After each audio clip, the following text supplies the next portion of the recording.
He came down out of the evening with bright hair, empty hands, and a voice like a door quietly opening, and he named himself the Lord of Gifts.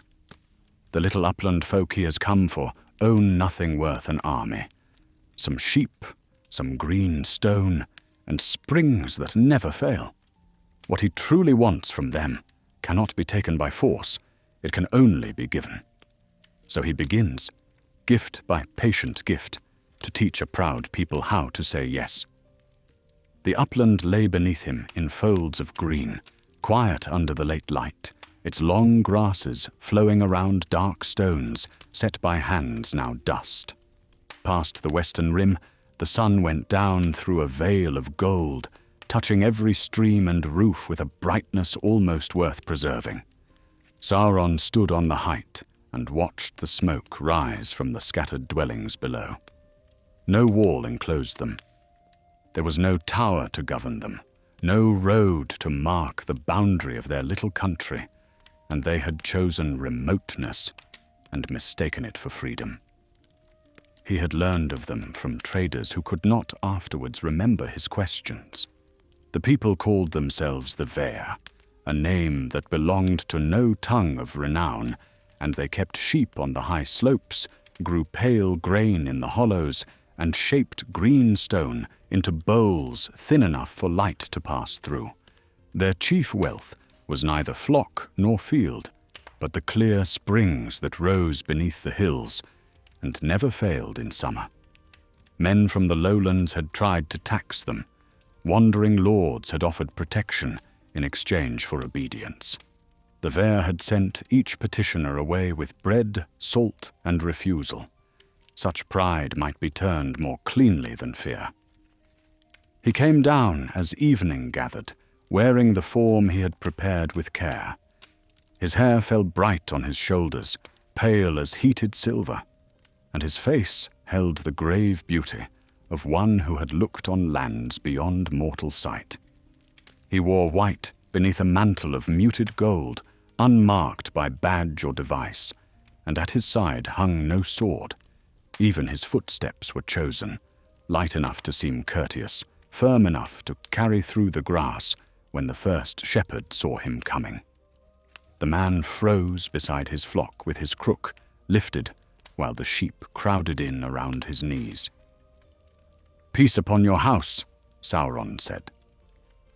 The shepherd stared at him through the fading light, broad in the shoulders, weathered by cold, a strip of red cloth bound round one wrist. His gaze went from Sauron's empty hands to the roadless slope behind him, hunting for a horse, a servant, some sign of passage, and when he found none, he tightened his grip on the crook and said, there was no house here. Sauron offered peace upon the ground where he stood instead. The man's suspicion shifted without softening, and that pleased Sauron more than welcome would have done, for easy hearts often concealed little worth taking, while guarded hearts could be opened chamber by chamber, each yielding, made sweeter by the resistance before it. He let a mild weariness enter his face and looked toward the nearest roofs, low dwellings of turf and grey stone gathered round a line of poplars. He had travelled far, he said, and asked only for water and leave to warm himself beside a common fire. The shepherd glanced toward the settlement.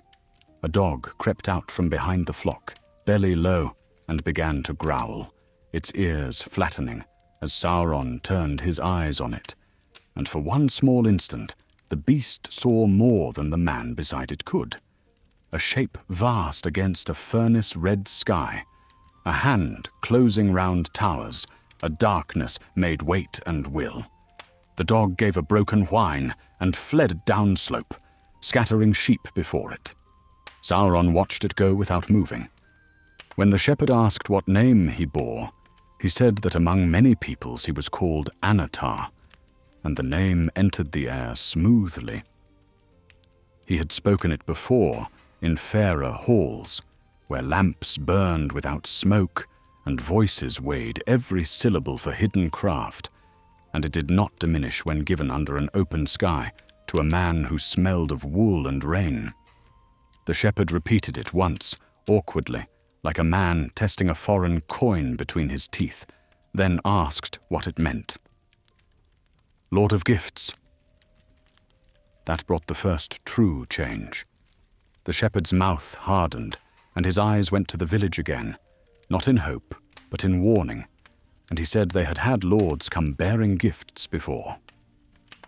Sauron smiled, allowing neither offense nor amusement to disturb the symmetry of his face, and answered that then they had also learned a gift may be judged before it is taken. The man studied him a while longer. At last he lowered the crook and turned toward the dwellings, though he did not offer his name. Sauron might come and drink, and whether he sat by the fire was for the elders to say. They walked among the sheep while the dusk deepened. Sauron counted the roofs as they came on, marked the paths worn between them, noted which doors faced the central green. There were 37 dwellings, 3 grain houses raised on stone feet, a long meeting hall built against the northern slope, and a low shrine beside the eldest spring, and at the shrine no image stood, and no altar, only a ring of white pebbles and 7 shallow basins, through which the water passed before it ran downhill. They bowed to no lord, yet they had ordered every stone according to old custom. Obedience had merely hidden itself under another name. Children stopped their games when he came onto the green. Women carrying baskets slowed near the doorways. Old men looked up from nets spread across their knees, and nobody cried out, though wonder moved among them like wind over barley. Sauron gave them time to behold him. Beauty opened a gate before speech ever reached it, and he had made this shape to linger in the mind after sleep, to trouble comparison, to render every lesser face coarse and unfinished. An old woman rose from a bench beside the meeting hall. She wore no circlet, yet the others turned slightly toward her, and the shepherd waited until she had spoken. Her hair was bound in 3 long braids, white against a dark cloak, and one hand was stained green from crushed leaves. She told him he had crossed their boundary without asking. He said he had seen no boundary. She said he had seen the standing stones. He said he had seen stones weathered by rain, and her eyes narrowed. They are enough for those willing to understand them. Sauron inclined his head and said that then he had already received his first teaching. The answer pleased several who stood nearby, and he heard their breath ease, saw a young man hide a smile. The old woman did neither. She came closer and looked into his face with the patient severity of one examining a blade offered at too low a price. She was Edris, she said, and she spoke first in the hall, though no word of hers bound another. He might drink, he might eat what was set before him. At dawn they would hear why the Lord of Gifts walked alone into a land that had asked nothing of him. Before Sauron could answer, a sharp crack sounded beyond the houses, and voices rose near the spring, followed by the rush of water over stone. A boy came running across the green with his bare feet dark with mud, crying that the upper channel had split and the bank was falling. The gathering broke at once. Men and women seized spades, baskets, and lengths of timber and hurried toward the northern slope, while Edris called for lanterns, and Sauron followed without invitation. Under the poplars the spring channel had burst, where roots had thrust apart its ancient lining, and water poured through the gap, tearing soil from the bank and flooding the path below. 3 men were struggling to force a plank against the breach when the current wrenched it out of their hands. "Bring stones," Edris commanded. "Small ones first. Pack the earth behind them." Sauron stepped into the water. Cold spray darkened the hem of his white robe, and those nearest him stopped, startled at the sight of so fair a stranger kneeling in the mud beside them. but he paid no heed to their wonder. He laid one hand on the cracked lining and felt the grain of the stone, the hidden seams, the weakness running through it like a flaw in bone. The work required almost nothing. A pressure of will, delicately applied, drew the divided edges together and persuaded the stone to remember wholeness, and the break closed beneath his palm. Water hit the sealed channel and ran on, clear and obedient, down through the 7 basins below. Mud settled. The uproar shrank to dripping leaves and the hard breathing of those who had labored against the flood, and Sauron stayed kneeling a moment longer, with his hand resting on the mended stone, letting them see the impossible made gentle. A little girl edged nearer, carrying a lantern in both hands, and its flame lit his face from below, warming the gold of his mantle and setting a soft glow beneath his eyes. "Did you sing to it?" she asked. He said he had not. "Then how did it hear you?" she said. And he looked at her, and chose the measure of tenderness that would carry deepest into the watching crowd. All made things remember the hands that shaped them. One need only know how to ask. Edris stood on the bank above him, with water gleaming along the edge of her shoes, and her face gone unreadable. She said he mended quickly, and he answered that he had had long practice, and then she asked what he wanted for it. There it was already, the thorn under their gratitude. Sauron rose slowly, letting the wet cloth cling for an instant before the water slipped from it, as it would from polished metal. The Vair waited around him. Several looked ashamed of the question. Others watched with the hard stillness of people who had survived by asking it before wonder could master them. "For this," he said, "nothing." Edris did not look away. Men who say that word most sweetly have often meant the highest price. His smile held, though something inside him leaned forward and pressed against the fair shape from behind. He imagined the spring sealed under black glass, the meeting hall emptied, Edris kneeling where the channel had broken. The images came without heat, clear and restful, like designs laid out on a craftsman's board, and he folded them away and told her softly that she had guarded her people well. Wise Edris. The old woman's expression tightened at the praise. She felt the touch inside it, though she could not yet name the hand. Behind her, the villagers were looking at the restored channel, at the water running where the hillside had begun to fail only moments before, and gratitude and mistrust moved among them together, each seeking the stronger root. Sauron went from face to face and saw where wonder had entered. By dawn, he would know where to place the next gift. Morning came into the upland by degrees, whitening the eastern ridges and laying a thin brightness on the wet roofs. Sauron stood beside the repaired channel before any door had opened. The spring ran beneath his hand with a low, unbroken murmur, and in the stone he felt the old work of forgotten masons, patient cuts, uncertain joins, skill handed from parent to child until the first meaning of each pattern had worn away. He could have remade the whole course before sunrise. Instead, he left one flaw untouched beneath the lowest basin, small enough to escape notice, useful enough to remember. The Vair gathered in their hall after the first meal, and smoke clung beneath the rafters, carrying peat and wool and dark bread, while the narrow windows let bars of pale light down across the packed earth floor. No raised seat had been made for any speaker. Edris stood among the others with her green-stained hands folded in front of her, 3 elders beside her, 2 shepherds, a potter, and a woman whose iron-grey hair had been shorn close to the skull.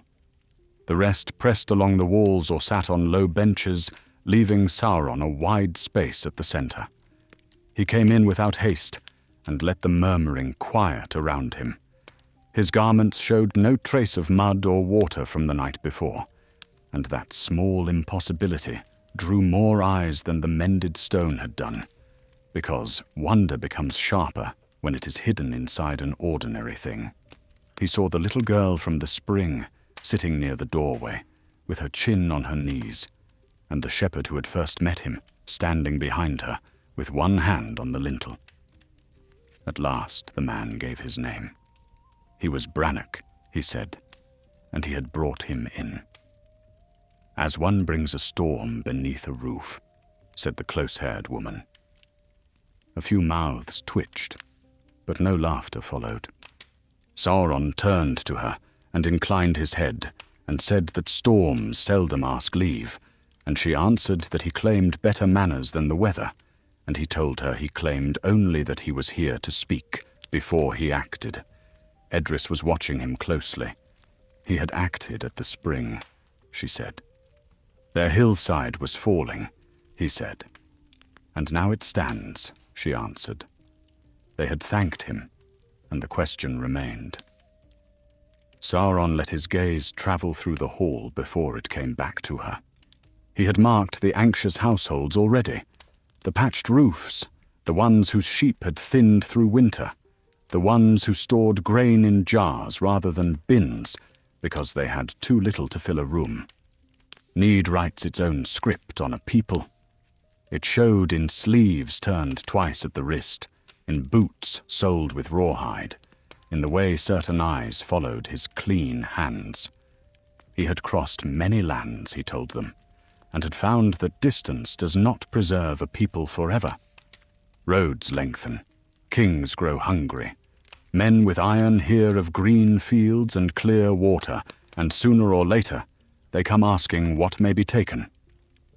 The close-haired woman shifted her weight and said they had driven such men off before, and he did not doubt it. He said, with admiration enough in his voice to warm their pride without yielding to it.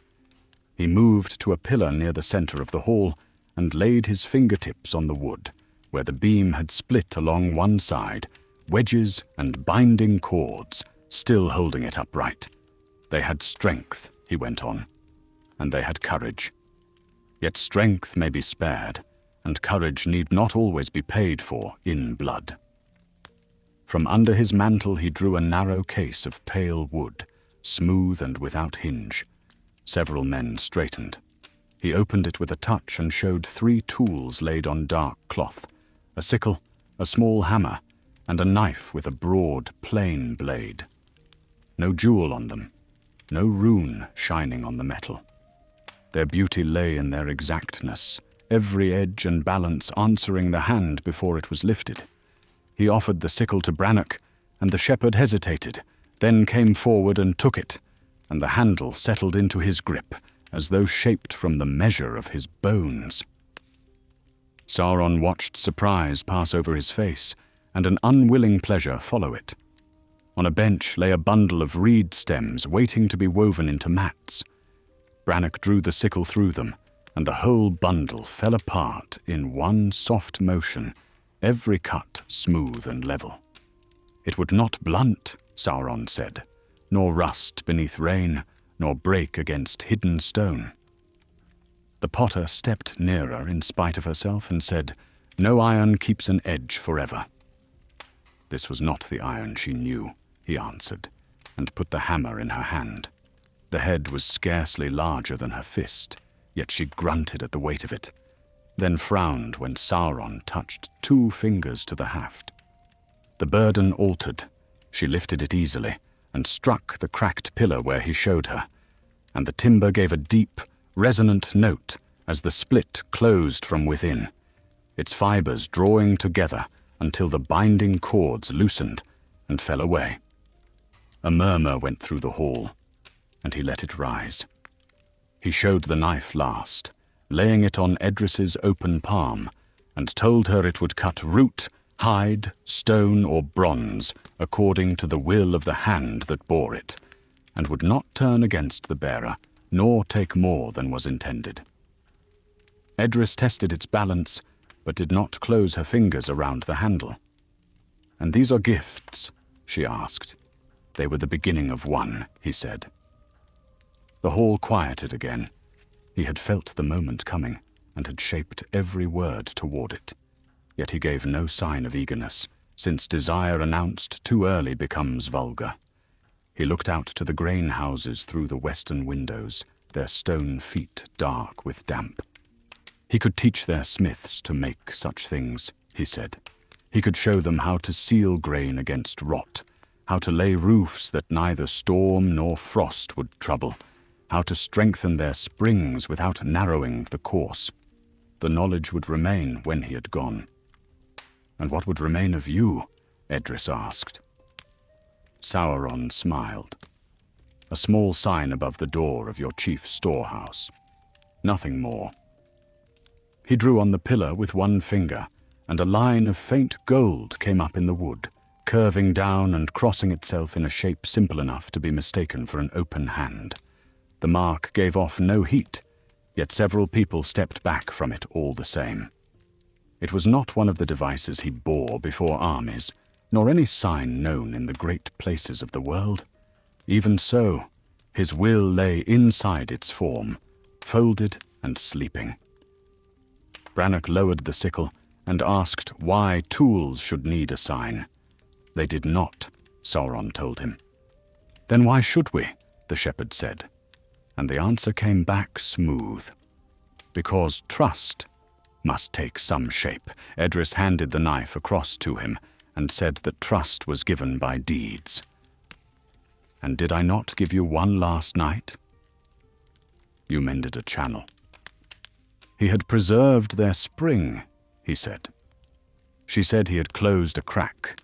The fair shape held its smile, though the hall grew warmer around him. Sauron looked at the old woman and saw how carefully she had chosen the lesser words, cutting his act down until it could fit inside their pride. Beneath his calm, something vast turned its attention fully toward her. Had she stood before him, in another place, under another name, the shaping of her answer would have cost her breath. Instead, he set the knife inside its case and said that the mark troubled her. "It served no need of theirs," she answered. "It would tell strangers they were under his care," he said. "That," she replied, "was the need of a lord. Care might be offered without rule. So might chains be lined with wool." This time the silence tightened. Sauron heard the breath catch in Brannock's throat and saw the little girl glance toward the door, and the close-haired woman's hand moved beneath her cloak, perhaps toward a knife, perhaps only out of habit. He kept his face serene. Deep within the fair flesh, fire pressed upward through old memory. Furnaces opened beneath mountains, iron running white into molds, cries lost under the thunder of hammers. He closed the wooden case. "Then let there be no mark," he said. Relief passed too quickly through the hall. Some lowered their eyes, ashamed to have expected anger. Others looked at him with fresh approval, taking restraint for gentleness. Edris alone stayed still, and Sauron admired that stillness, even as he imagined breaking it joint by joint, not from haste, but with the meticulous care given to a stubborn mechanism whose hidden catch must be found. He stepped toward Brannock and held out his hand for the sickle.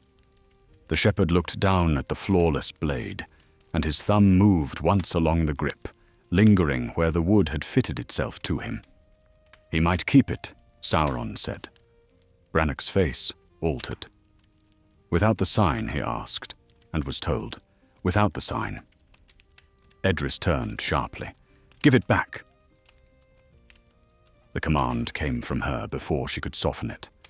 Brannock looked from her to Sauron, and for the first time a division opened plainly in the room, no wider than a hairline in stone. But Sauron felt it at once. He had no need to widen it yet. Pressure applied too soon might close a crack instead of spreading it. Brannock returned the sickle. Sauron received it with both hands, as though the refusal had wounded nothing in him, and set it beside the hammer and knife before sealing the case. They guarded one another fiercely, he said, and called it a rare virtue. "We guard our choosing," Edris replied. "Of course," he said. He turned toward the door.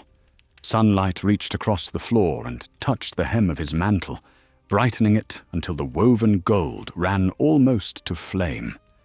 The people parted to let him pass, though some watched the case beneath his arm rather than his face, and he marked each of them. The potter with dust beneath her nails, Brannock with regret, hidden poorly, a young mother staring toward the grain houses, an old man whose gaze had fixed upon the healed pillar. Outside, the wind moved softly over the grass. Sauron crossed the green and paused before the chief storehouse, studying the bare lintel where his mark had been refused. Within the wall, grain shifted in darkness, alive with the faint scratching of beetles too small for mortal ears.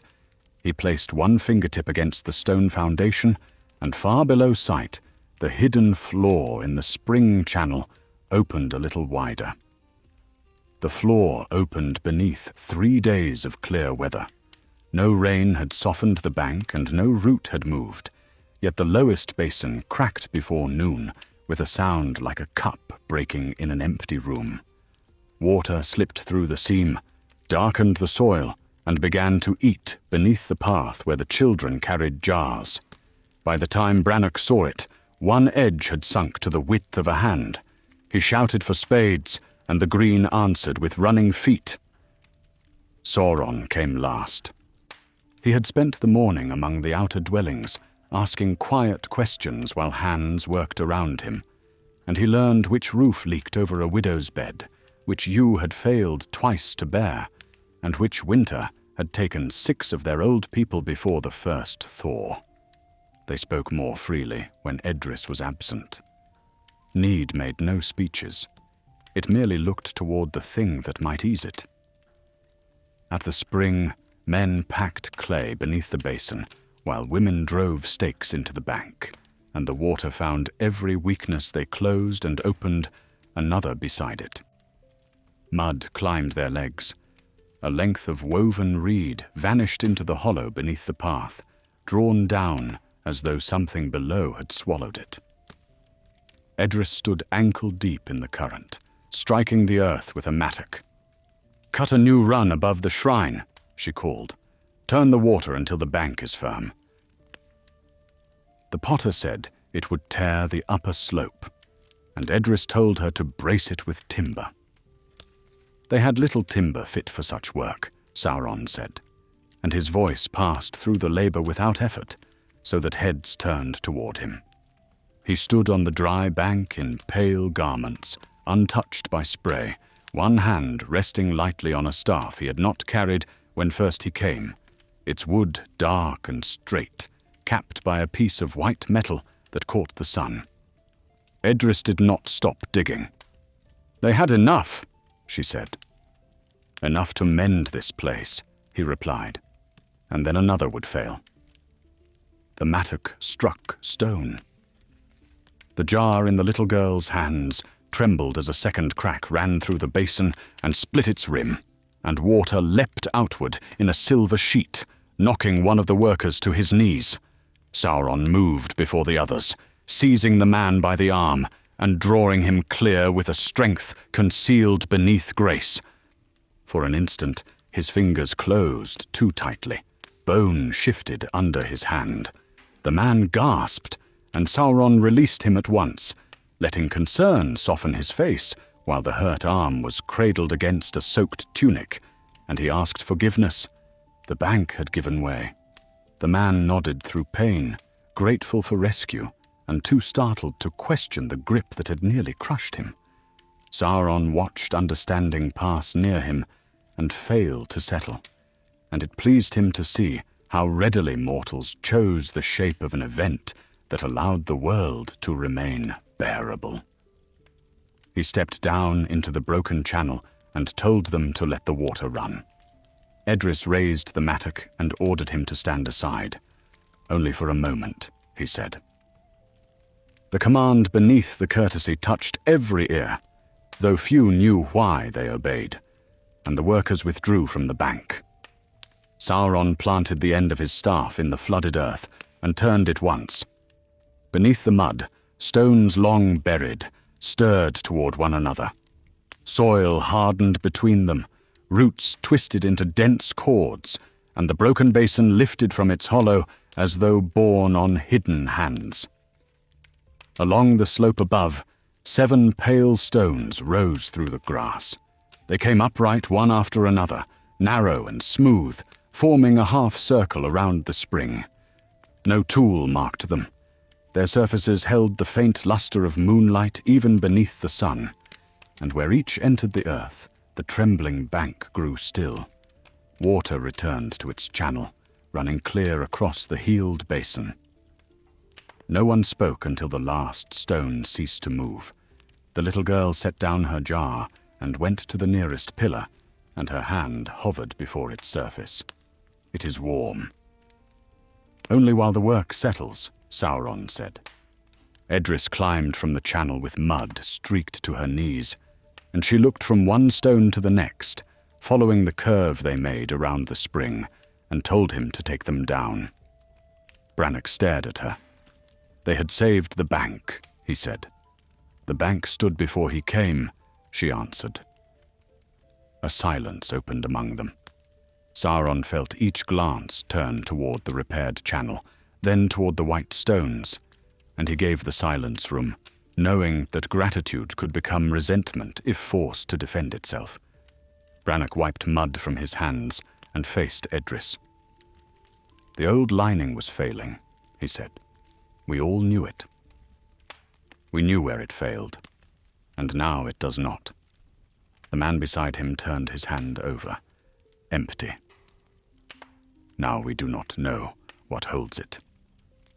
Sauron stepped between them with measured reluctance. "The stones bind earth to root and root to rock. They will turn flood, frost, and any beast that comes prowling in hunger. Nothing harmful may cross their line while they stand."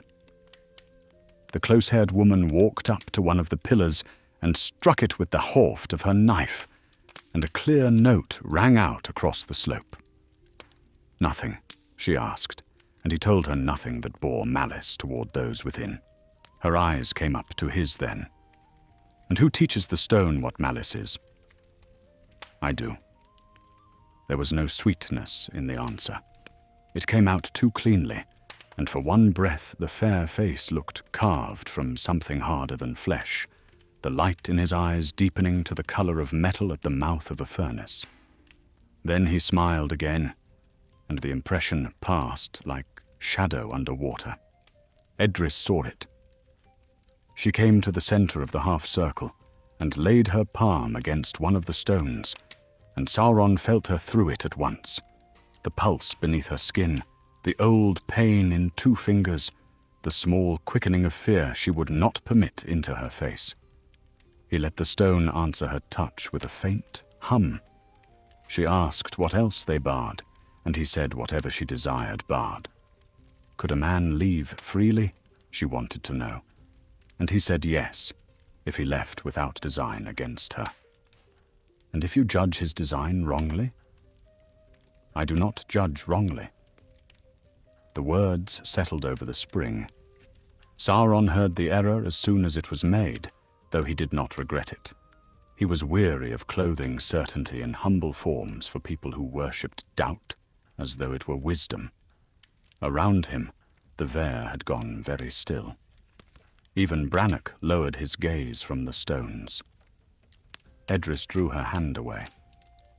Then they are gates. They have no doors.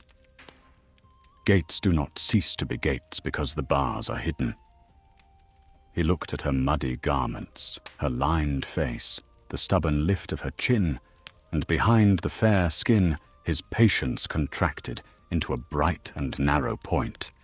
He could have gone into her mind through the stone and filled it with a terror so complete that she would beg to remain inside any boundary he raised.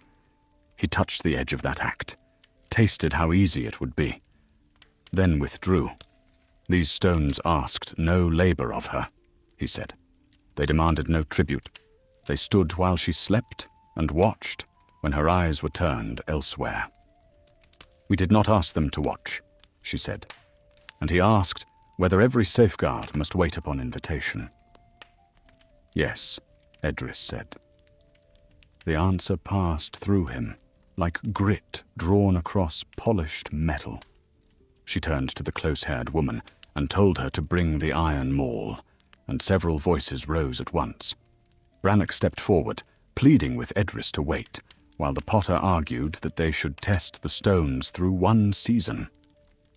Sauron said nothing. He watched the old loyalties tighten around the woman who had given the order, watched doubt bend beneath habit, and learned how deeply the Vair had trained themselves to fear any good they hadn't earned through hardship.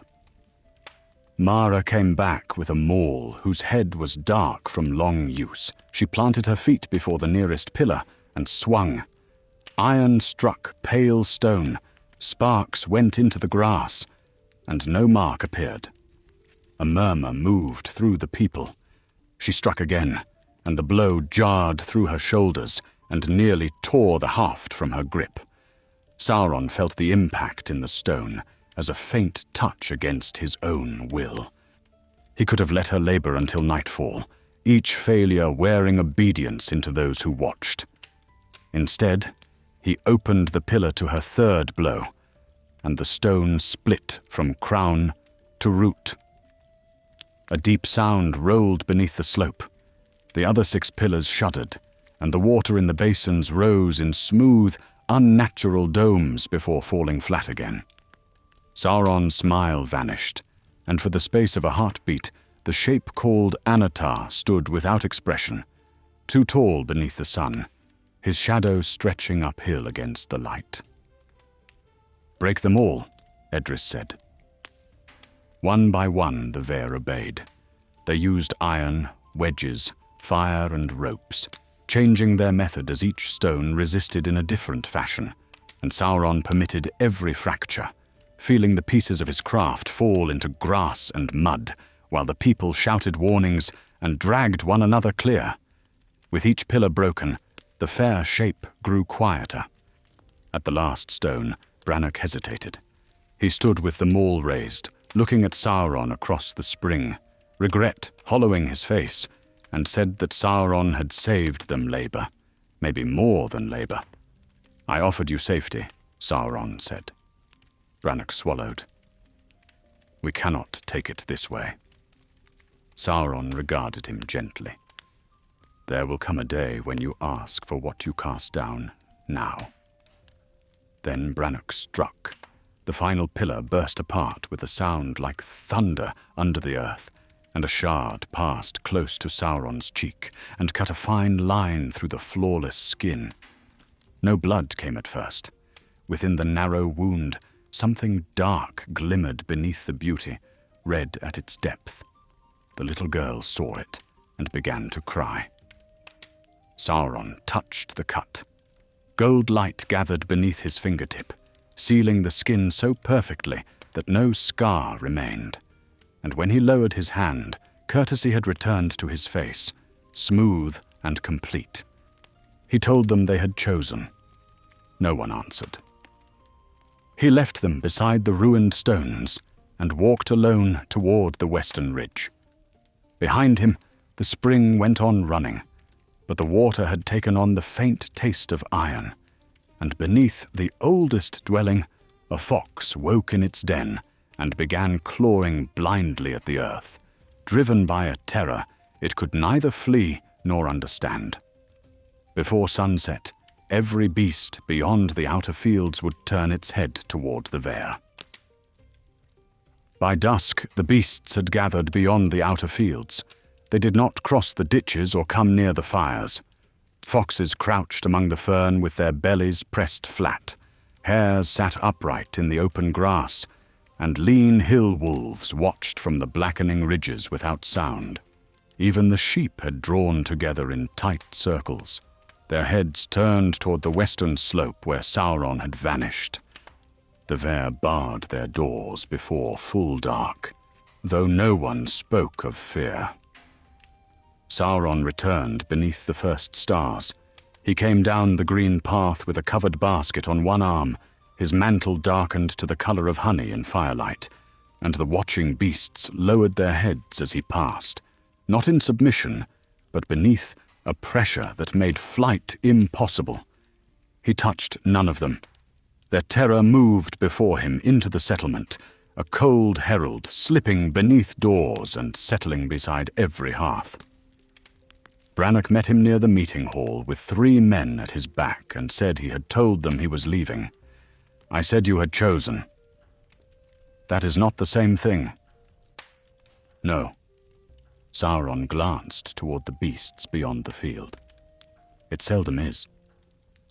The men followed his gaze. One of them tightened both hands around a spear, though the nearest wolf stood well beyond any honest cast. Sauron let concern enter his face, mild and reluctant, and said their breaking of the stones had disturbed old balances in the ground, that creatures felt such wounds keenly. "You made those stones," Brannock said. "And you broke them," said Sauron, softly enough to sound almost sorrowful. Brannock's jaw moved, but before he could reply, Edris came from the hall with Mara beside her, firelight striking the elder's white braids and leaving her eyes in shadow. She asked what he had brought. "A courtesy before I go." "You have gone twice already." "Then perhaps I am slow to surrender hope." He lifted the basket's covering. Within lay 12 vessels of dark green glass, each thin as a leaf and shaped with a narrow waist between bowl and foot, and no 2 of them wholly alike. Threads of gold wandered through the glass, sinking and reappearing as though something bright moved beneath deep water. The potter came close despite herself, and said no furnace here could make these. "No furnace here has been taught," he answered. Edris looked toward the ring of animals in the dark, and told him to take them and leave. Sauron raised one vessel between finger and thumb. "Fill this with bitter water, and it will sweeten. Pour meat broth within, and it will keep from spoilage for 7 days. Milk will not sour in it, nor healing draught lose strength." A child coughed inside the hall. The sound was small, yet several heads turned toward it. Sauron had heard the sickness before he ever entered the green. Heat in the lungs, weakness in the breath, a mother whispering over a basin she had emptied twice. "The boy Fen is ill," he said. His mother came to the doorway, young still, hollow-eyed from too many nights awake, one hand knotted in her apron. She wanted to know how he knew the boy's name, and Sauron told her he heard more than footsteps. Edris moved between them, and said he would not use a sick child as a key. He answered that he offered a cup, nothing more. The mother's eyes went to the basket, and she asked whether it would help him. "Water kept pure," he said, "may do what fouled vessels cannot." Nobody answered that. Sauron felt the mother's fear reaching toward him, and made himself wait, resisting the urge to close his hand on it too fast. He set the basket down on the earth and stepped back, laying choice before them in the shape they treasured. Mara lifted one of the vessels and said they would test it first. "Wisely done," he told her. She filled it from the rain barrel and shook in a pinch of dried wormwood from Edris's pouch, and the water went dark. She drank, braced for bitterness, then looked sharply into the glass. "It tastes of spring water." The cup went round the yard, hand to hand, and each of them found the same clear sweetness in it. No herb, no smoke, none of the stale wood of the barrel. Edris caught Fenn's mother by the wrist when she reached for it, and told her to use one of their own bowls instead. The woman said the fever had worsened.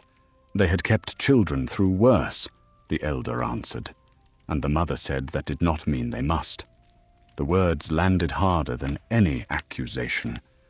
Sauron watched the people look at Edris, then toward the dark hall where the child was fighting for breath, and the elder let the wrist go.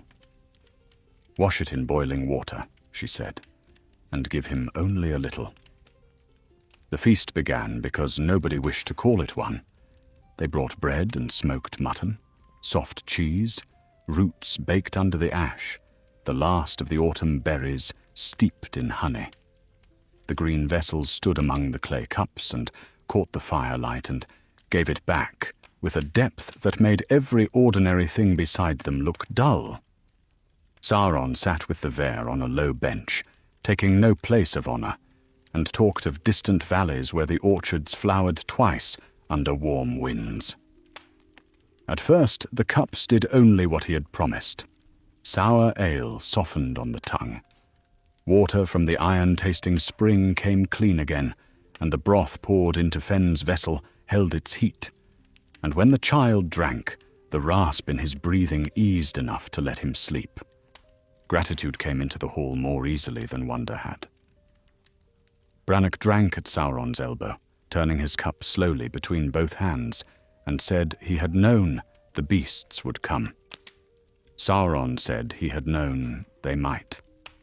The shepherd worked round to it slowly, that he could send them away, that he could indeed, and then, after a wait, whether he would. "When they threaten you," Sauron said. Brannock told him they were threatening now. "They were watching," came the answer, and the shepherd's fingers tightened round the glass, while Sauron smiled at the fire and remarked how quickly the wish for protection changed its name once darkness fell. Across the hall, the potter bent over her cup, and a voice whispered up out of it. She jerked back hard enough to slop ale across her hands. The whisper came again, faint as breath through a reed, giving back words Brannock had spoken by the spring that morning, with only 2 men standing beside him. Edris was on her feet, telling them all to set the cups down, but other voices had already stirred in the vessels. One murmured a widow's complaint against her dead husband. Another breathed out the amount of grain hidden under a floor stone. Fenn's mother heard her own prayer from the night before, every trembling word handed back in a voice that was almost hers. Sauron stayed where he sat. The hall went up around him. Cups struck tables, one burst against the wall, and from the fragments came a chorus of private speech, tangled and hissing until Mara ground the glass under her heel. "What have you done?" Edris demanded, and he said he had listened. "To what was not given?" she said. "All words are given once they enter the air," he answered. The vessels whispered louder now, secrets passing from one green mouth to another, fragments joining into patterns no single speaker had ever known. Brannock heard that his brother meant to leave the upland before winter. The potter learned who had broken her kiln roof and hidden the damage. A young man went over a bench when his promised bride's cup spoke another name. Sauron lifted one hand, and every vessel fell silent at once. The quiet held more violence in it than the shouting had. He looked round the hall at faces stripped of their careful peace, every household suddenly visible to the next. "You feared my mark, because you thought it would tell strangers that you belonged beneath my care," he said. "Yet you hide more fiercely from one another than you ever hid from me." Edris seized the nearest cup and called for Mara and the furnace. They gathered the vessels with cloth and iron tongs, none of them willing to touch the glass bare-handed, and Sauron followed them to the potter's shed, where the kiln glowed red through its opened mouth. The green cups went in one by one. The glass did not melt. Gold lines brightened under the heat, and the trapped voices rose together, speaking out every confidence they had taken, and Mara drove the bellows until sparks whirled from the chimney and the sweat ran down her face, and still the vessel stood whole among the coals. Edris took up the iron maul. She reached into the kiln mouth with long tongs, dragged the cups out onto the stone floor, and broke them while they burned. Every blow let out a cry of many voices. Shards leapt like green fire and cut her sleeves and hands, and she did not stop until all 12 lay crushed under the hammer. Sauron watched from the doorway. The heat pushed his fair hair back from his face, and beneath the smooth skin a deeper shape answered the furnace, vast and patient, remembering greater fires and finer instruments. His eyes shone red for a breath before he lowered them. Edris stood in the ruin with blood running from her knuckles, and told him there would be no more gifts. He stepped into the shed, and the coals dimmed as he came, though nobody had touched them. They had drunk from the cups, he said. They had broken them, she said. They had opened themselves to them. They had closed them. He looked down at the glittering fragments. Several still whispered under the hammer marks, little scraps of shame and longing caught in broken glass. He pressed one shard deeper into the ash with the toe of his pale boot. "Then close your doors as well," he said. "Close your paths. Close your hearts. See whether the night honors your refusal." Outside, the first wolf crossed the ditch. It came over without haste, passed between 2 boundary stakes, and walked onto the green like a thing returning to a place it had long known. Firelight slid along its ribs. Its coat was grey beneath the shoulders and almost black about the muzzle, and there was no hunger in its eyes, only the fixed attention of a creature whose fear had been hollowed out and filled with another will. The Vare scattered from the kiln yard. Doors struck shut, bolts dropped, men snatched spears from under the meeting hall eaves. Brannock ran the other way, toward the sheepfold, shouting for the younger shepherds to close the inner gate, and Sauron stayed among the broken cups and watched the wolf follow the sound of his voice. Edris caught up a burning brand and said to drive it toward the northern field. "It will turn," Mara said. "Then give it no room." They went forward in a crescent, flame and iron moving together. The wolf stopped beside the spring channel and lowered its head, and no growl came out of it. Mara's stone struck it behind the ear and dropped away without drawing blood. Sauron felt its small mind straining under his touch. Bone, scent, remembered paths, the warm pulse of sheep beyond the timber. All of it still there, buried under the weight of his command. He drew the creature's gaze round to Edris, and the wolf crouched. Brannock came from the fold with a net weighted with smooth river stones. "Hold the line," he called.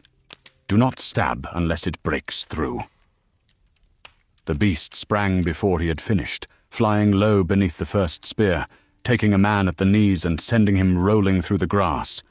Edris drove the brand into its face. Flame caught in the long fur under its jaw, and the wolf twisted through the smoke and came on without a cry. Brannock cast the net. It opened above the beast and dropped across its back, the stone weights striking earth on either side, and 3 men hauled the cords tight, while Mara forced a forked pole down over the wolf's neck. The animal thrashed hard enough to pull one man off his feet, but more hands took hold of the net, and by slow degrees they pinned it to the ground. "Do not kill it," Edris said. Mara leaned all her weight on the pole and said it had crossed among their children. "It crossed under a hand," Edris answered, and her eyes moved to Sauron. He stood framed in the kiln door, pale and untroubled, ash drifting around his shoulders like dark snow. The furnace behind him had gone almost black, and only the crushed green glass still glimmered on the floor, each shard throwing back a small, warped likeness of his face. "You called it," Edris said. Sauron stepped over the threshold and told her, mildly, that she was the one who had broken the stones which held such creatures back. She answered that the beasts had watched the settlement long before those stones were raised. "They watched me," he said. "And now," she said, "they obey you." The trapped wolf stopped struggling. Its head turned inside the net until one yellow eye found him, and at the smallest movement of his fingers, it laid its muzzle down on the earth. The men holding the cords felt the surrender travel up through the body beneath them, and several looked from the wolf to the fair stranger. Sauron heard fear take shape in their breathing, and heard something else beneath it, quieter and far more useful, the understanding that he alone could still the danger he had brought.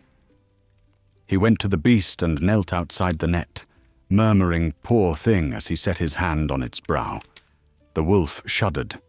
He let go of its mind for a single instant, and terror flooded back with such force that foam sprang along its jaws, and its legs hammered the stones. Men shouted, hauling away from the net. Before the animal could tear loose, he closed on it again, and the body went slack beneath his palm. "There," he said. "You see what fear makes of a creature." Edris's voice came hard behind him, telling him to take his hand away, and he obeyed. The wolf lay still, breathing in shallow draughts through its teeth. Sauron rose and looked out across the green, where lanterns showed faces at windows and children held back against doorways, and beyond the ditch more eyes shone among the fern. "One beast has crossed," he said. "Others will follow. Tonight a wolf, tomorrow hunger out of the lowlands, and after that, perhaps men who will not pause at your standing stones." "We will meet what comes," Mara answered. "You will bury what remains." The words carried farther than his voice should have reached. People in the far houses heard them plainly and drew back from their shutters. Sauron let the silence run on a while, then turned his face toward Brannock and told him to come to the hall at dawn and to bring those who would rather keep their children than prove their courage over graves. Edris stepped between them. There would be no gathering apart from the whole folk. "Then let the whole folk hear," he said. He looked down at the wolf. With a small inward pressure, he sent it into convulsions, the net straining, river stones jumping against the earth, until Brannock shouted and drove his spear through the beast's heart. Blood spread beneath the cords, black in the firelight. Sauron watched the shepherd pull the blade free and said that he had chosen death when mastery was offered. Brannock's face had gone pale. "You gave me no choice." A faint smile came back to Sauron's lips. That is what the weak say, when the choice displeases them. By dawn, the dead wolf hung from a branch beyond the spring, its hide opened for signs of sickness. None were found. The Vair gathered in the hall with sleepless eyes, and Sauron came among them, carrying no basket, no case, no shining craft, only a sheaf of narrow tablets, each formed of thin white stone, smooth on both faces and edged in gold. He laid them on the central table one at a time, and names appeared on them as they touched the wood. Brannock, Mara, the potter, Sivan, Fenn's mother, Alice, and 9 others whose fears or discontent he had already measured. Sivan asked what they were. "Promises made plain," he said. Edris did not sit. Her bandaged hands rested on the table, one on either side of the tablets, and she asked whose promises. "Mine," he said, and touched Brannock's stone. An image rose above it, no bigger than a handspan, yet sharp in every detail. A sheepfold roofed in slate, walls high and dry, the flock inside thick-fleeced and unafraid. Above Sivan's tablet appeared a kiln whose heat never faltered. Above Alice's lay a house, warm through winter. with Fen sleeping soundly beside a clear hearth. No whispers came from the stones, and no hidden mark showed on them. Sauron moved around the table while the visions hovered before the named. Each household might accept according to its need, he said. No one would bind another. Those who wanted his teaching would receive it, and those who refused could keep their old ways untouched. Edris looked at him through the shining images and said he was dividing them household by household. I honor your choosing, he said. You purchase obedience one hunger at a time, she said. His smile tightened. Must I deny comfort to the willing, because the proud cannot bear to see it accepted? Alice reached toward her tablet. Edris caught her hand before her fingers touched the stone, and the image of the warm house trembled between them. My son might have died, Alice said. He did not, said Edris, because of his cup, because you tended him. Alice pulled against the grip. I am weary of surviving by the narrowest breadth. Other voices rose then. Sivan spoke of the kiln she had rebuilt 3 times. A shepherd named Oren asked why Brannock should lose stronger walls, because Edris distrusted every craft beyond the hills. The people shifted into clusters without knowing they had done it, each named household drifting nearer the table, while the unnamed watched from farther back, and Sauron tasted the change. He had come looking for cracks and found seams instead, old grievances pressed close under custom and shared labor, and now his offers went into those seams like heated metal. Edris called for silence, but the hall no longer yielded at once. Brannock placed his hand above his tablet, and the vision widened. He saw lambs surviving the winter, no burial trench after frost, no eyes shining beyond the fold. Beneath all that, too faint for any mortal sight, thin lines of fire wound about his wrist and climbed toward his heart. Take it, Sauron said. Brannock's hand came down. The little girl from the spring cried out. She was standing on a bench near the wall, pointing at the white stone, and in its polished face, the image of the fold had gone for her. She saw Brannock instead, kneeling in ash with both hands lifted, and behind him a shadow crowned in smoke. Brannock snatched his hand back and the vision broke. Every tablet darkened at once, and for a moment Sauron's control slipped with them. His fair face stayed beautiful, only the beauty grew severe beyond life. The eyes too bright, the cheekbones sharpened, the mouth curved around a hunger no smile could cover. Enough, Edris said. She swept the tablets from the table. They struck the floor and did not break, and the images came back there. Each promised comfort, showing trampled under boots. Alice began to weep. Sivan bent as though to rescue her stone, but Mara caught her shoulders and held her back. Sauron looked at them all. No warmth was left in his gaze. The hall felt suddenly too small to hold him, though his head stood no nearer the rafters than before, and his shadow reached across the floor in many branching shapes, each one ending beneath the feet of someone he had named. You reject the gift, he said, and forbid others even the freedom to accept it. We refuse your hand within it, Edris answered. His attention settled on her with a terrible stillness. Then he gathered the tablets without stooping. They rose from the floor and slid through the air into a neat sheaf against his palm, and nobody moved while he bound them with a thread of gold. You have mistaken patience for need, he said. The hall doors opened behind him, though no hand touched them. Outside, morning had come grey over the upland, and every path leading down from the settlement lay under a low white mist. Sauron passed into it. By the time Brannock reached the threshold, the fair figure was gone, and only the mist remained, filling the hollows, winding between the standing stones, swallowing the roads one by one. The mist did not lift with the sun.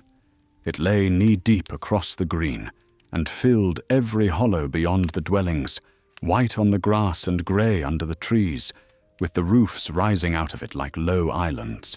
From the meeting hall, the Veer could see the nearest standing stones, but the paths between them had vanished, and every sound out of the outer fields came dulled and uncertain, as though carried through deep water. Brannock fastened a coil of red cord around his waist and gave the other end to Mara, who braced herself beside the last house. He would go only as far as the western stone, he told her. 2 pulls meant give him slack. 3 meant draw him back. Edris tied a strip of linen around his wrist above the old red cloth and told him to mark the ground as well. With what? She handed him a clay jar of black kiln ash and told him to throw a handful at every 10 paces. Sauron watched from the mist beyond the ditch. He wore no visible form there. His will moved through the pale vapour, bending light and distance with a delicacy that asked less strength than patience. Each path remained where it had always lain, yet he folded the sight of one turn over another, laid remembered stones across unfamiliar ground, and sent familiar voices where no mouths stood. He felt Brannock step from the green and smiled without lips. The shepherd vanished after 4 paces. The cord went on sliding outward over the wet grass, Mara feeding it through her hands, while Edris counted the distance under her breath. At 10 paces, the first dark heap of ash showed in the mist, though nobody saw Brannock cast it. At 20 came another. Then the cord turned sharply north, and Mara said that path runs west, and Edris said it did. From beyond sight, Brannock called that he had reached the standing stone. His voice came from behind them. Everyone turned. There was no one near the houses, only the mist pressing against closed doors, and when Mara pulled the cord taut, she found it leading west beneath her hands, while Brannock's voice sounded again from the eastern spring, telling them the stone was split, telling them there were tracks here. Edris seized the line beside her. Do not answer him. Far out in the white, a hand closed around the cord and gave 2 measured pulls. Mara released another length. It slid faster, then stopped, and 3 violent jerks followed. They hauled together. The line came back heavy, dragging through grass and over unseen stones, and men joined them, pulling hand over hand until the first ash mark appeared beneath their feet, though it should have lain 20 paces out. The red cord returned, looped around itself, wet and cold. At its end hung Brannock's belt, neatly buckled and empty. Alice cried his name, and the reply came from every side at once. Here. The word passed through the mist in Brannock's voice, first close, then far, then beneath the earth itself. Children were carried indoors, spears lowered toward the whiteness, and Mara drew her knife, though there was nothing within reach to strike. Sauron shaped himself behind Brannock, upon a road the shepherd no longer recognized. The man stood beside a weathered stone and stared at the upland rising in front of him. He had walked downhill since leaving the settlement, yet the houses now lay above and ahead, pale roofs showing through the mist, and at his feet were 3 heaps of black ash, all cast by his own hand, placed in a circle around the same patch of grass. You have walked carefully, Sauron said. Brannock turned with his knife drawn. Anatar stood 10 paces away, bright and unmarred beneath the colourless sky, no mist clinging to his mantle. In one hand he held the red cord, severed without fraying, its end smooth as though it had grown that way. Open the road, Brannock told him, and Sauron answered that it was open. And when the shepherd said he had twisted it, Sauron said He had only shown him what his paths were worth without his favor. Brannock glanced toward the standing stone. Its familiar western face now bore an unfamiliar crack, and through that narrow seam came a glow like banked embers. He stepped away from it, and said the others knew where he had gone. "They know where they think you went," Sauron said, and came forward, and the mist withdrew before his feet. "I offered you walls. You broke them. I offered knowledge. You cast it into fire. I offered each household what it desired, and you let one old woman refuse for all." "We chose together," Brannock said. "You followed the loudest fear," said Sauron. The shepherd raised the knife. His hand trembled, though he held the point steady against Sauron's breast, and he said, "Let me pass." The fair face regarded the blade with mild interest, and told him to strike, if that was his choosing. Brannock lunged. Sauron moved neither aside nor back. The knife entered the white cloth and met what lay beneath, and no blood came. The blade reddened from point to haft, and Brannock screamed as the heat ran into his hand. He let go, but Sauron caught his wrist before he could retreat, and for one breath the fair fingers lengthened around the shepherd's arm. Their joints were too many, their grip closing from more directions than a hand possessed. Beneath Anatar's smooth skin, something dark and burning pressed near the surface, vast enough that the white mist streamed away from it in long, torn veils. Brannock's knees bent, though Sauron had not yet forced him down. "Kneel," Sauron said. The shepherd's face twisted, and he said no, and the answer entered his captor like a spark into oil. Heat ran outward from Sauron's feet and blackened a circle in the wet grass. The beautiful mouth tightened. Far away in the settlement, every hearth fire leaned suddenly west, and the water in the 7 basins began to steam. Still he did not break the wrist in his grasp. "Call to them," he said. "Tell them the paths will open when they receive me as guardian of this land." Brannock struggled to stand upright, and said they would hear the lie. "They will hear your voice," Sauron told him, and loosened his grip enough for hope to enter. He could feel the man's pain, the weakness in his knees, the fierce thought of the children hidden behind barred doors. Such thoughts had yielded kingdoms. A little folk upon a nameless height would not prove stronger than crowned men. Brannock drew breath. "Idris," he shouted into the mist. "Burn the cords. Trust no voice beyond the green." Sauron closed his hand. The shepherd's forearm broke with a low crack, and his cry traveled through the folded paths, reaching the settlement from the north, from the south, and from beneath the meeting hall floor. Mara hacked the red cord apart at once and threw every length into the kiln. Flame took it with a green flash, and the mist nearest the houses recoiled. Brannock hung in Sauron's grasp, white with pain but conscious, and the fair face leaned close to his to say that he denied even when denial purchased nothing. "It keeps one thing ours," Brannock said. Sauron searched his eyes and asked, "What thing?" "The word." For an instant, the shape of Anatar went still. Then Sauron released him, and Brannock fell into the scorched grass. The mist opened behind him, showing the settlement no more than 100 paces away, though he had wandered for nearly an hour. He staggered upright, cradling his broken arm, and began to walk. Sauron allowed him 20 steps before folding the road again. The roofs slid sideways and vanished. The standing stone appeared ahead, then behind, then on both sides at once, and Brannock turned slowly, his breath shortening, while the pale figure stayed always at the edge of sight. "Your word," Sauron called softly, his voice moving from path to path. "Keep it then."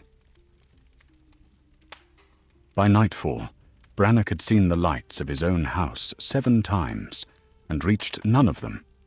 Night found him beneath a roof he knew. He saw the steep thatch of his own house rise through the thinning mist, saw the flat stone beside the door where he scraped mud from his boots, and heard his youngest ewe shifting in the lean-to. A lamp burned behind the horn pane, and its glow held the shape of his table and the shoulder of someone waiting beside it. He crossed the last stretch of grass with his broken arm bound against his breast. Each step sent a white pulse through him, yet the door stayed where it was and did not turn aside. He touched the lintel with his good hand, felt the familiar axe marks under his fingers, and whispered his wife's name. The door opened inward. Sauron stood beside the hearth. He had laid aside his mantle, and the firelight moved over the white folds of his raiment and shone through the pale fall of his hair, making him look almost gentle in the low room. Brannoc's wife and 2 sons sat at the table with their hands resting in front of them. Their eyes were open, but a nun looked toward the doorway. "You have come home," Sauron said. Brannoc did not cross the threshold. "Release them," he said, and Sauron told him they were unhurt. His wife turned her head by slow degrees. "Come in," she said, and the words carried Sauron's measure beneath her own voice. "It is cold." Brannoc reached for the knife that was no longer at his belt. Sauron saw the empty motion and smiled and said he had spent the day refusing shelter and should not refuse it now. The shepherd stepped backward, and the house changed. Its walls lengthened away from him, every beam drawing inward toward the hearth, as though the room had become a passage with fire at its end. His family remained seated there, small beneath the dark rafters. Sauron's fair shape stood among them, bright and still, while his shadow filled the whole interior and pressed against the window in branching limbs. "Tell Edris to open the hall," Sauron said. "Tell her I will enter as counselor, and the roads will lie straight again." Brannoc looked at his wife. Tears had gathered along her lower lashes, though her face could make no other plea. One son dug his nails into the table until blood marked the wood. The other stared at Sauron's shadow rather than the shape that cast it. "You need only speak," Sauron went on. "The word you guarded so fiercely may yet purchase what remains." Brannoc spat across the threshold, and it struck the fair face beneath one eye. The fire gave no sound for a moment. Sauron wiped the moisture away with one finger, and the skin beneath his touch darkened like metal under sudden heat, and something moved behind his eyes that was too large for the narrow room. His smile came back a breath later, finer and colder than before. "Then enter for their sake." Brannoc ran. He fled between the houses while the mist opened before him in long white aisles, and doors stood ajar on either side, each one showing a quiet household gathered beneath Sauron's gaze. In one dwelling, he sat beside an old man's bed, holding a cup to trembling lips. In another, he stood behind a mother braiding her daughter's hair, his hands resting lightly on the child's shoulders. Every figure wore the same fair face, and every mouth turned as Brannoc passed, calling him in. The voices followed him towards the meeting hall, some tender, some weary, some spoken by people long dead. And beneath all of them lay one command repeated through many throats. He struck the central door with his shoulder until Mara dragged him inside and dropped the bar behind him. The hall had become a refuge before sunset.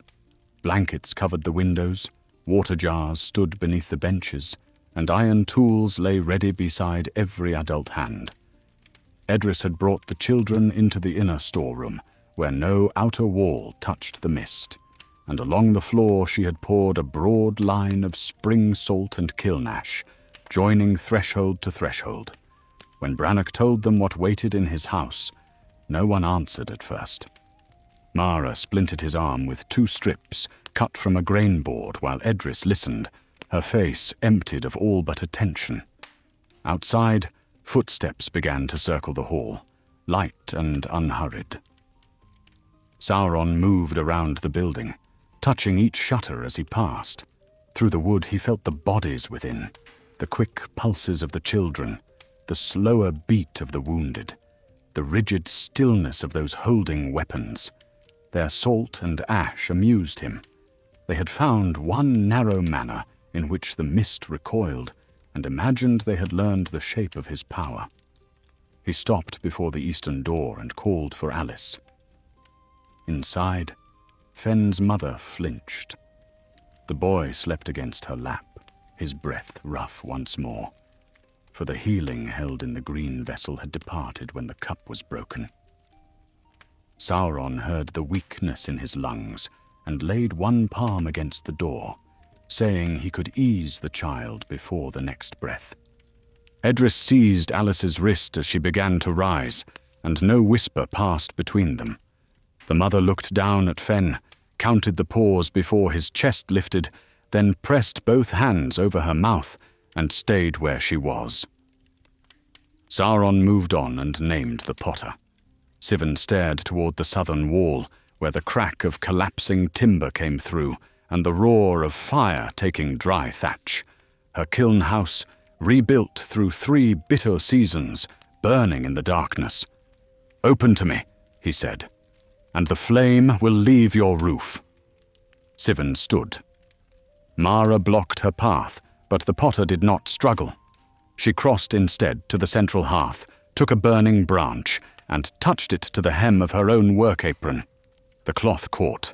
She carried it to the covered southern window and threw it through a gap above the shutter, and outside the fire spread along the wall, answering the blaze at her kiln. Smoke came into the hall at once, harsh and black, and through it her voice rose steady. "Let mine burn with it." Sauron watched the 2 fires join and felt no admiration. The refusal had ceased to resemble courage in his mind. It had become waste, a deliberate spoiling of material before the rightful hand could claim it. He drew the mist away from the burning walls and sent it under the roof instead, where it slid among the rafters in pale cords. Children began coughing in the inner room. Edris looked upward and ordered the western shutters opened. "The beasts are there," Mara said. "Then we meet beasts." They tore away the blankets and flung the shutters wide, and cold air rushed through, carrying the smell of wet fur and blood. Wolves crowded beyond the ditch, but the smoke poured outward above them, and the children drew breath again. Sauron stood among the beasts in his fair form. He raised one hand, and the wolves surged toward the hall. The Veer did not meet them at the door. Edris overturned the great water vats across the floor, washing away the salt line and sending a shallow flood through the western opening, and Sivan cast powdered lime into the stream. When the wolves entered, the mixture struck their eyes and noses, and the foremost beasts recoiled howling into those behind. Spears took them from the flanks. Nets dropped from the roof beams. Mara leapt through the window with a hooked pole and dragged one wolf beneath the sill, while Brannock, unable to wield a blade, used his whole weight to slam the shutter upon another's neck. Sauron closed his raised hand, and the beasts ceased fighting and turned upon one another. Fur and blood churned in the flooded green. Wolves tore at wolves, maddened by commands that crossed and doubled inside their skulls, while the Veer retreated through the rear of the hall, carrying their wounded and their children. Edris had ordered the northern wall opened earlier that day. Its stones lay stacked outside now, and beyond the breach waited a narrow path toward the old hill sanctuary. Sauron saw the flight only when the last child vanished into the dark. His face changed. The fair brow drew hard, and the mouth opened upon teeth too bright and too many before beauty closed over them again. He stepped through the struggling wolves without looking down, and those touched by his garments collapsed, their bodies smoking against the wet earth. "Run," he said. The word crossed the upland and entered every fleeing heart. Before them, the mist withdrew from the path to the hill. Behind them came Anatar, walking without haste, while his shadow raced ahead on either side. The hill sanctuary stood where the green upland broke against a ridge of black stone. No roof covered it. 7 slabs leaned inward around a sunken floor, and between them grew rowan trees so old that their roots had lifted the paving into ridges and hollows. The Ver entered through a narrow cleft in the eastern rock, carrying Fen, their wounded, and what little water had survived the flight. Edris came last and scattered a basket of pale seeds across the cleft, the dry husks of moonwort, kept in the shrine for burials and winter vows, light enough to stir beneath the faintest passing breath. When the final seed settled, she drew a line through them with her staff and watched the path below. "No mist within the stones," she said. No voice answered unless its body stands before us. Brannock sank beside the central slab, while Mara bound the wounds of those bitten at the hall. His broken arm had swollen beneath the splints, and blood from a torn scalp had dried along one side of his face, yet he kept his eyes upon the entrance. Sivan moved among the rowans with a jar of lamp oil, pouring a little around each root. Alice laid Fen beneath her cloak, then took a spear from a dead man's hand and stood over the child. Sauron climbed the hill alone. The mist remained below him, coiling through the ravines and around the abandoned houses, but his fair shape rose clear against the stars. He had put on his golden mantle again. No ash stained it, no blood marked the pale hem, and the beauty of his face shone with such cold perfection that the broken folk within the sanctuary looked rough-hewn beside him. Creatures only half completed. He stopped below the seed line and called for Edris. The moonwort didn't move. His voice had come from his own mouth, and still no one answered. Sauron looked down at the scattered husks, understood their purpose, and felt contempt sharpen into a thin pleasure. Their little tests, their salt, their cords, their watchful beasts of custom and memory, each defense showed him the shape of the fear that had raised it. He stepped across the line. Every seed rose from the earth in a white spiral around his feet. Mara drove her spear at his throat, and he caught the shaft without looking at her. The wood blackened under his fingers and crumbled through her grip, and the iron head fell ringing on stone. Before she could pull back, he laid 2 fingers against her breastbone and sent her across the sanctuary. She struck one of the leaning slabs and dropped among its roots, breathless but living. "I have given you more forbearance than your wisdom deserved," Sauron said. His voice no longer sought welcome. It pressed against the standing stones and traveled through them, entering the feet of everyone gathered on the paving. The youngest children covered their ears, though the sound had already gone past hearing and settled deeper, where command wears the likeness of one's own thought. Edris struck the central slab with her staff, and a hollow note answered. The Ver began to speak together, unevenly at first, then in a single low measure older than any song Sauron had heard among them. They named the springs, the slopes, the graves beneath the rowans, and every household that had stood on the upland before anyone counted memory. Their voices called on no power beyond the world. They laid claim by remembrance alone, each name joining the next until the sanctuary held all their absent dead. Sauron listened. He could have silenced them by closing their throats, but he let the recitation run on, curious what shape their last refusal would take. The names gathered around him like dry leaves before a furnace, frail, past counting, each one offered as though memory could harden into a wall. At the final name, Edris planted her staff between the stones. "You are not received here." The fair face smiled. "I crossed your boundary before you knew my purpose. I drank at your spring. I sat beneath your roof and heard the speech of your hearts. Your doors have opened to me. Your vessels have held my craft. Your hands have taken what I offered, though fear made you cast it down afterward." Brannock said they had cast down all of it, and Sauron turned toward him and told him they had kept the mended spring. The shepherd pushed himself upright against the slab. "Then break it." Far below, beneath the darkened settlement, the repaired channel burst from end to end. The sound reached the hill a moment later, a deep shudder passing through the ground, and water tore free of the 7 basins and rushed across the green, carrying pale stone, turf, and the ashes of the meeting hall, down toward the lower fields. Several of the Vair cried out at the ruin. Sauron watched their faces, with a hunger now too near the surface to hide. "There," he said. "You possess nothing of mine." Edris looked down toward the unseen spring, then lifted her bandaged hands and told him to go. Anatar's smile split.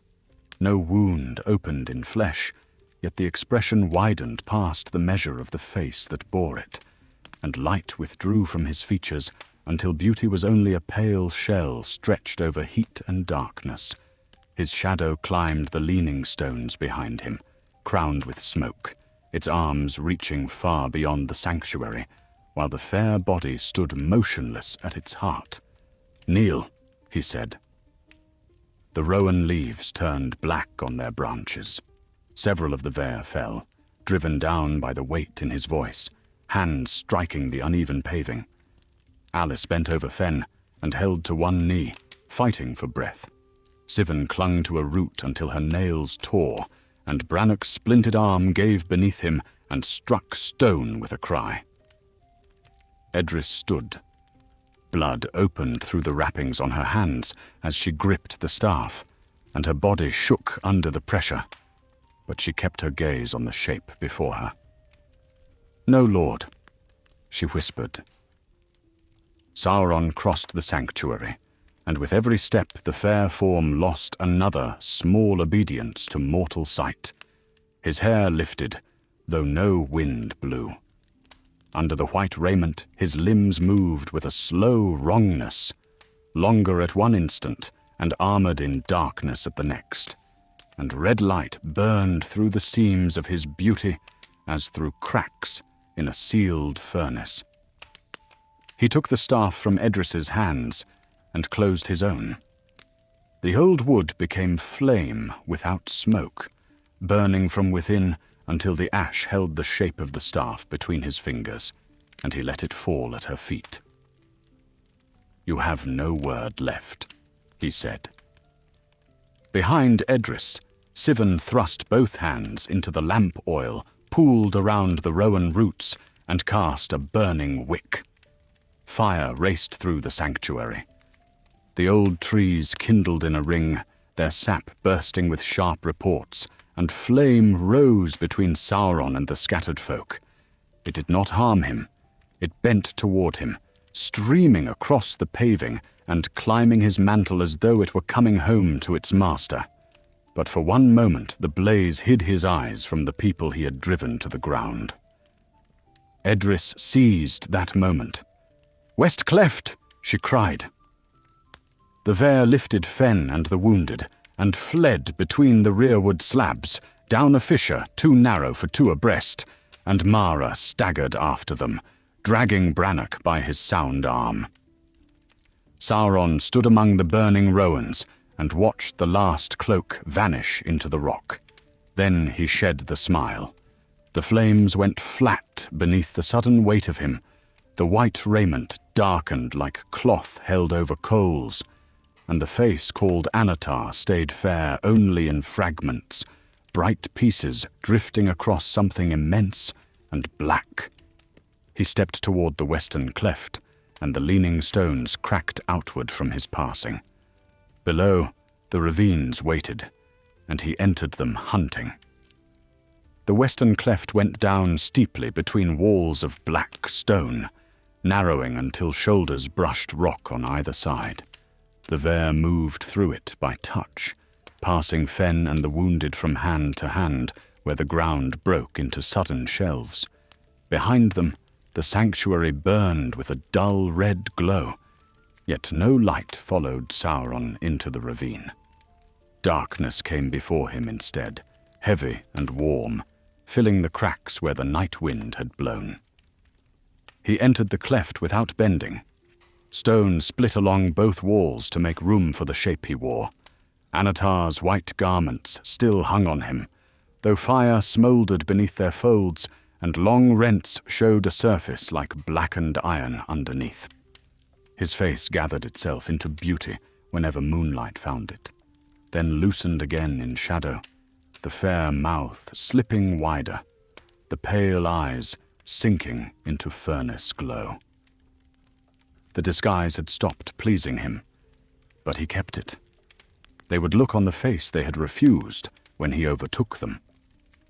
Edris heard the rock breaking behind and turned at the first fork.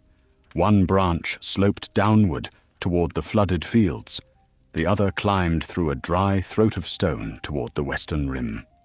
She pressed her bloodied palm to the wall, feeling for the draft, and said they would go up, since the lower way ended beneath the old quarry. Mara shook her head and said the climb was open ground. That is why we take it. They divided their burdens without another word. Brannock carried Fen against his unbroken side, though every step jarred his splintered arm, while Sivan and Alice bore an old man whose thigh a wolf had torn. Edris kept to the rear, scattering no seeds now, drawing no lines. Every device had been spent, and she knew he had learned them all. Sauron felt their course through the stone. He laid his hand on the ravine wall and found each footfall as a small trembling in the rock, and their fear traveled more clearly than their steps. The quick flutter of the children, Brannock's bright pain, Edris's weariness held upright by command. He could have brought the ridge down and buried them together. The thought came cleanly and offered him nothing. Stone would take the surrender from their faces. So he chose the lower passage and walked through the rock between. The Ver reached the upward throat and found Anatar waiting above them. He stood on a ledge beneath the moon, whole and beautiful again, his mantle falling in golden folds without scorch or tear. Only the shadow betrayed the labor of that restoration. It stretched down the ravine like the shape of a tower cast upon the earth, and within it moved arms that did not follow his own. "You have reached the last road," he said. Edris looked back. The cleft they had come through was gone, its walls drawn shut into one unbroken seam of rock. Ahead of them stood Sauron, and to either side the stone went up sheer towards the stars. The Ver packed themselves into the narrow ground, propping the wounded against the wall, putting those who could still hold a weapon out in front. Sauron came down one step. "I asked for a sign above your storehouse," he said, "and you answered with suspicion. I offered walls, and you broke them. I offered healing, craft, warm houses, full folds, knowledge past anything your fathers ever measured. Every kindness you took as a blow." "We knew the hand," Edris said.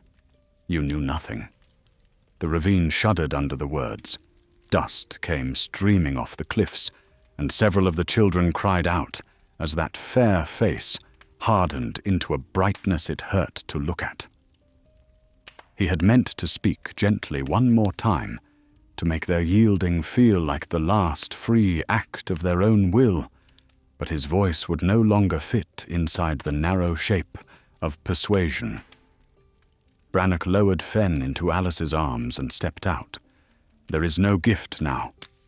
Sauron took in the shepherd's broken arm, the torn clothing, the dirt dried across his face, and said there was breath.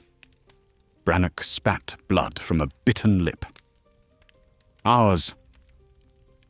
The answer went through Sauron and opened whatever little was still shut in him. Heat burst along the ravine floor. Grass growing out of the cracks curled to ash, and the golden mantle burned away without any flame at all, leaving a body that no longer bothered to look like flesh. Black plates formed and shifted across him, edged in red light, and his height went up until his shoulders were level with the ledge behind. Anatar's face stayed on that darkness, like a pale image set over a helm, beautiful still, though the lips had drawn back from a mouth full of fire. He reached for Brannock. Edris struck the cliff with a stone. The blow was small, barely a sound at all under Sauron's rising tread, but Sivan answered it from the far wall. Mara followed. Then every Vare who could lift a hand took up a loose rock and struck the ravine in a broken, gathering rhythm, and the sound ran down through the old quarry seams below, where generations before them had cut green stone and left narrow pillars holding up the roofs of chambers long abandoned. Sauron understood a moment too late. Edris brought her stone down on a pale vein near the ground. It cracked clean through the center, and beneath them the hidden quarry gave way. The ravine floor dropped in a roar of stone and dust and torn roots, and the Vare went down with it. Sauron drove one burning hand into the cliff and held himself above the collapse. His fingers sank through black rock as though it were wax, but the ledge under his feet sheared off and took him with it, down through a cataract of broken earth. Anatar's face vanished inside the dust. The shape beneath it hit the quarry floor with a sound that split stones far out across the upland. The Vare had known where the old cuts lay. They landed on sloping spoil heaps and shelves of discarded stone, bruised and broken, but not buried under the center of the fall. Edris crawled out of the dust with one shoulder hanging low and called them towards a narrow drainage cleft opening west. Mara lifted her.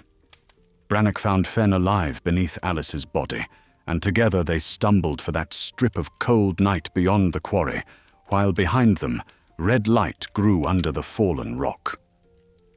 Sauron rose through it.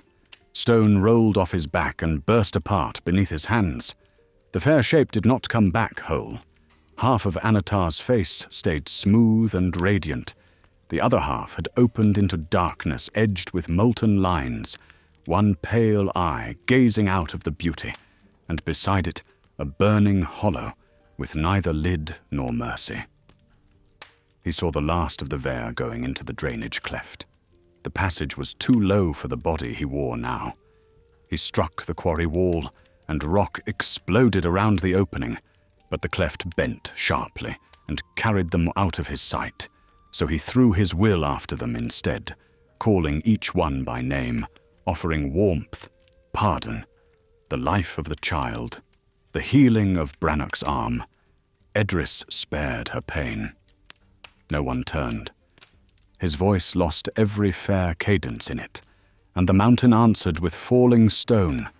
He tore the cleft open and found only dropped cloaks, blood on the rock, and 3 cracks running off no wider than a man's shoulders. Their scents were already scattered through the water running under the ridge. Sauron stood in the ruin until dawn touched the eastern sky. Below him, the settlement lay drowned and burned. The spring had cut itself a new channel through the green. Grain floated in black pools, and smoke rose off what was left of the meeting hall.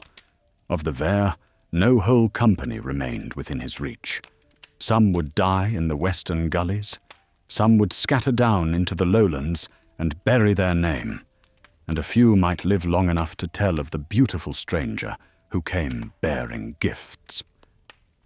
He gathered Anatar around himself once more. The black armor sank away beneath unmarked skin.